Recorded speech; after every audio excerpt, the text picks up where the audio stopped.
This is Jose Merino, Editor-in-Chief of the Neurology family of journals. The Neurology podcast provides practical information to neurologists and other clinicians to help them provide better care for their patients. Thanks for listening and have a great week. Hey, this is Jason Crowell from Norton Neuroscience Institute in Louisville, Kentucky. Thanks for listening to today's Neurology podcast. Today we have Colin Hoy joining us. Colin is a neuroscientist at UCSF, and Colin recently was a co-author on a paper titled The Ethical Landscape of Prodromal Parkinson Disease. This was an editorial published June 11th in the journal Neurology. Colin, thanks for joining us today. We really appreciate it. Oh yeah, happy to be here. Thanks for having me. All right, so we're talking about Parkinson's disease. This is an exciting time for those of us who take care of patients with Parkinson's disease. This idea of prodromal Parkinson's disease, we've known for many years the symptoms that might precede the motor symptoms of Parkinson's disease, things like losing one's sense of smell or REM sleep behavior symptoms. But the excitement now is that we have these biomarkers that have come a long way in recent years. So first, before we get into what your editorial is about, can you just elaborate what we mean when we're saying prodromal Parkinson's disease? These are new concepts that are evolving as the science and the research evolves. We know that by the time a patient really develops motor signs and comes in to get a diagnosis of Parkinsonism, the majority of the dopaminergic cells have died. And so there's been a long progression to that point. And you could think of it as preclinical phase where some things might be happening, but they might be completely asymptomatic. But they'll enter a prodromal phase where they get some of these symptoms you mentioned, from sleep behavioral disorder, also depression and anxiety are very common, constipation. And there's this long prodromal phase that can be years before they really figure out what's happening, get into a clinic, get referred, and get a diagnosis. And so I think it's really important that we can start to recognize that, maybe get some potential biomarkers that could pick up on that. And then we could try and address some of the big quality of life issues that those prodromal symptoms can cause. And then maybe even start some therapies earlier and try and help them improve that quality of life. This editorial is about the ethical landscape of prodromal Parkinson's disease. So dealing with the ethics of someone is having these symptoms, they don't have a clinical diagnosis yet. When we were discussing this before, and this is not an unfamiliar concept to us in the movement disorder world, because we often take care of folks as well have Huntington's disease. And so pretty routinely encounter some individuals who may have a family history of Huntington's and they've had a decision to get genetic testing, and thus they have this information about what's to come, even if they're not really having significant motor symptoms. And so we have some exposure to this. Broadly, what would you say are the types of implications that can come with having this prodromal diagnosis of Parkinson's disease, given it's progressive, neurologic, et cetera? Yeah, it's a really important issue. And again, we're just starting to enter this new world where there's a much larger population of patients here that are going to be dealing with this. And so I think the implications can be pretty large for even more people. So we're getting this new category of maybe patients at risk of Parkinsonism. It's really important to emphasize that we don't know the relationships between these potential biomarkers and the pathological risks they convey, and then how those risks are going to foment symptoms. And so this is still a research phase where we're figuring that out. And the timeline for Parkinson's disease is long. And some people are going to have a positive biomarker finding that might never experience substantial symptoms or deficits in their life. And so that changes how we think about this at-risk pool that might be positive and get a prodromal Parkinson's disease diagnosis. So there's lots of clinical things that we can get into about whether they're eligible for clinical trials and new therapies, whether they're willing to implement some lifestyle changes that might have some protective effects or start some therapies earlier. But at that moment where you get a prodromal Parkinson's disease diagnosis, there's some psychological risks. There can be some reactions that might generate feelings of depression or anxiety or helplessness that, fortunately, the data shows the catastrophic versions of those reactions are relatively rare. And that's mostly data coming from Huntington's. But it's definitely something to be aware of and manage with some good communication practices. And then there's always the possibility that you get a false positive. And that could be a really big detour in someone's life. And again, it goes back to what is the accuracy of these biomarkers and are they ready for prime time?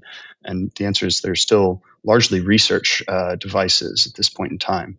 So, legally speaking, there's also some concerns that could be related to employment and insurance discrimination that could be really problematic. Current US laws actually permits insurance companies to deny long-term care policies to people with preclinical or prodromal diagnoses or to charge them with significantly higher premiums. And so there's some financial incentives on their side to do that, and you need to be aware of that and manage that. And we also know that neurodegenerative diseases are highly stigmatized, and that can lead to workplace discrimination if you're passed over for an opportunity.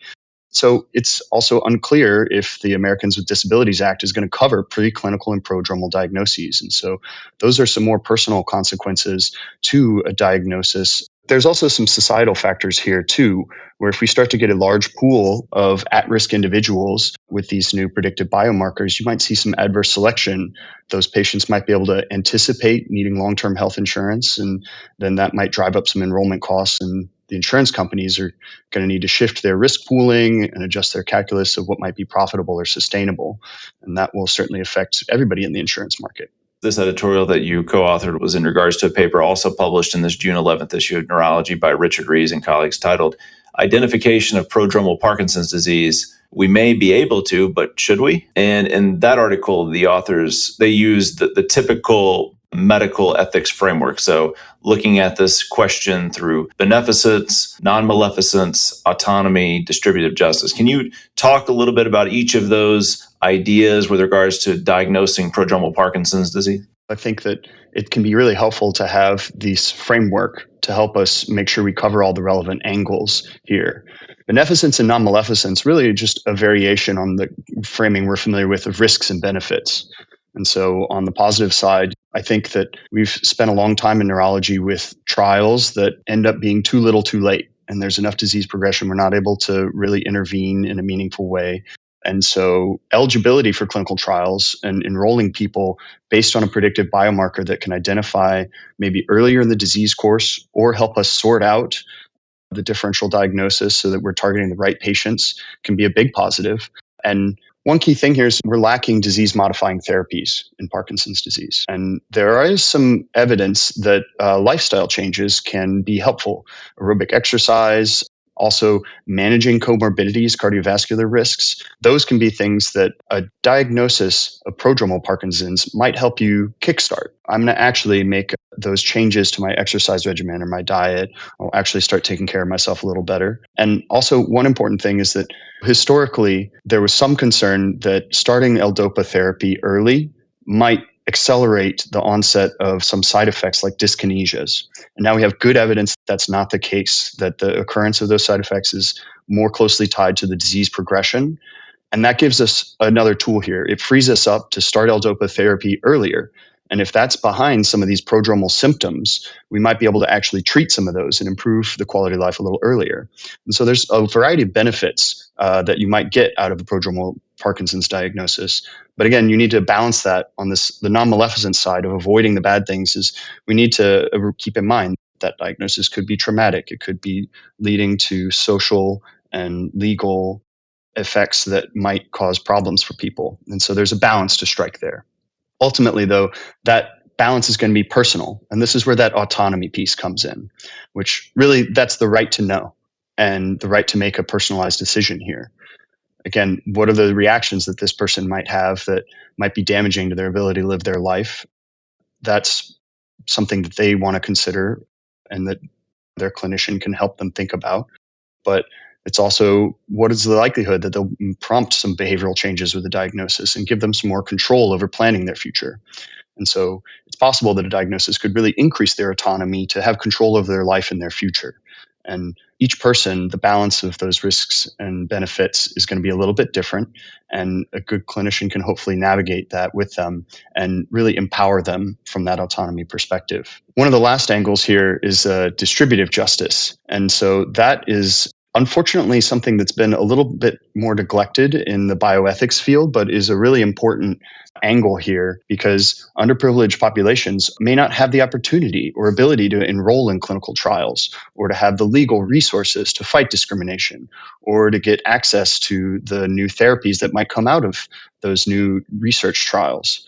There's also a societal level concern here of we're investing public resources in these trials. And if those are too little too late, that might not be the best use of these investments from the public. And so we need to be thinking about how these different factors are going to affect each individual and their background and their populations. One of the other considerations you talk about in this editorial is how to address equity when it comes to prodromal Parkinson's. Can you talk a little bit about that? Yeah, this goes back to that factor of justice. And in contemporary times, we know that the benefits and burdens are not going to be distributed equitably. So access to testing, once we have these biomarkers, barriers to clinical trial enrollment, accuracy and generalizability of the research findings that come out of those trials, they're all limited in marginalized populations. And those populations are also at greater risk for stigma and discrimination and vulnerability to the additional financial burdens that might come from a prodromal diagnosis.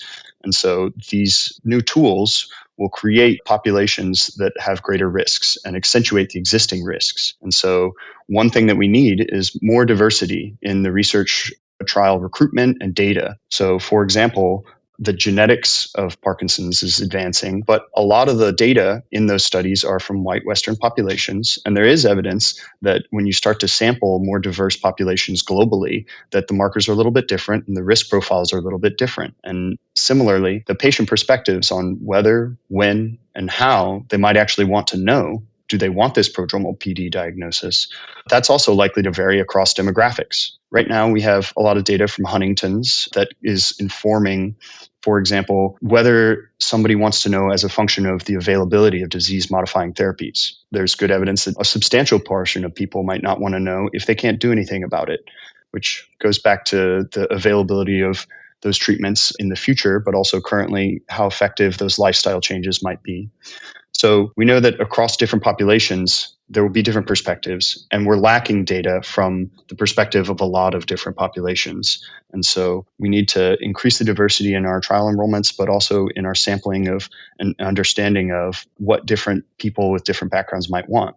And ultimately, I think it's important that a failure to protect these vulnerable at-risk populations from these new tools and diagnoses, that might counteract a lot of the benefits that we could get by enrolling in people in clinical trials. And so if we don't address this, we might not be able to get the gains we were hoping for from these new advances in clinical research. Many of us are seeing patients every day, answering patient questions about this sort of thing. And suppose I see someone who comes in to see me and they've got a strong family history of PD and they're thinking about these biomarkers and whether or not they would want to have one checked, and they've done some reading and they know about some of the genetic risk factors and they're asking about these sorts of things. What advice do you have in regards to the things I should bring up to them, the points I should help them consider if they're thinking about the implications of doing such a test? The first thing to emphasize here is, again, these are research tools right now, and they're not ready for prime time in the clinic. We're still figuring out the relationships between the biomarkers, the risks, the symptoms. I think this problem needs to be paused for a little bit. It's not ready for clinical implementation. That said, we all know some patients are going to come asking about it. This is out there. Biomarkers can certainly be helpful clinically for differential diagnosis, for treatment selection. Do you want to start L-DOPA already? But the predictive value of them at this point is unclear. That said, if such a patient comes in, then the first step is really to understand why they're asking. And one key device here, an approach that is really helpful, is shared decision making. And so the core of this is that the Target article from Reese et al. Really emphasized that there's not going to be a one-size-fits-all approach to predictive testing in movement disorders. And I think generally that'll be true in other domains like dementia too. The shared decision-making approach is really about the balance between the patient being an expert in their values, preferences, and priorities, and the clinician being an expert in the risks and benefits and outcomes, and then bringing those two perspectives together to make the best decision for this person. So soliciting and understanding that patient's values and preferences can help you ask your questions. Why do they want to know? Do you want to know at all? Does the availability of disease-modifying therapies really change that for you? And would you be likely to pursue a treatment if there's an option? Are you interested in clinical trial enrollment? Would it be helpful to manage your comorbidities? Are you going to adopt lifestyle changes or adopt some financial or legal planning? Are those things that you're interested in? How would this affect your family or your job or your insurance or your community? Once we can start asking those questions and understand each person's answer, that will help us figure out, is this the right option for you? Should we pursue testing? And what will we do if we get an answer, either positive or negative? And so providing the information about the risks and benefits of the diagnosis and the potential outcomes, along with those patient preferences and values, can help us arrive to this individualized and personalized decision that's going to be best for that person. I think one other thing to watch in the clinical space might also be the availability and accuracy of these biomarkers moving forward and how that impacts the referral process and the role of primary care and general neurology, and whether we need to spend some more time educating and raising awareness outside of the specialties of what prodromal PD looks like and how do those symptoms appear, and are we ready to use these biomarkers in ways that can intervene earlier and really try and adopt the potential benefits of these advances. Terrific, Colin. Well, thank you for helping us think about these issues. Again, to our audience, I'd encourage you to check out the paper. It was an editorial published June 11th in the journal Neurology. Again, the title is The Ethical Landscape of Prodromal Parkinson Disease. And I've been speaking with Colin Hoy, a neuroscientist at UCSF. Colin, thanks for joining us today. Yeah, absolutely. Thank you for having me. This is Stacey Clardy, your podcast editor. If you've enjoyed the podcast, please take a few moments to subscribe, rate, and review the Neurology podcast through Apple Podcasts, Google Podcasts, Spotify, or wherever you listen. And remember, you can always head to neurology.org/podcast for our full list of past episodes, or you can also search by keyword in your podcast app for any neurology-specific topics you want to learn about.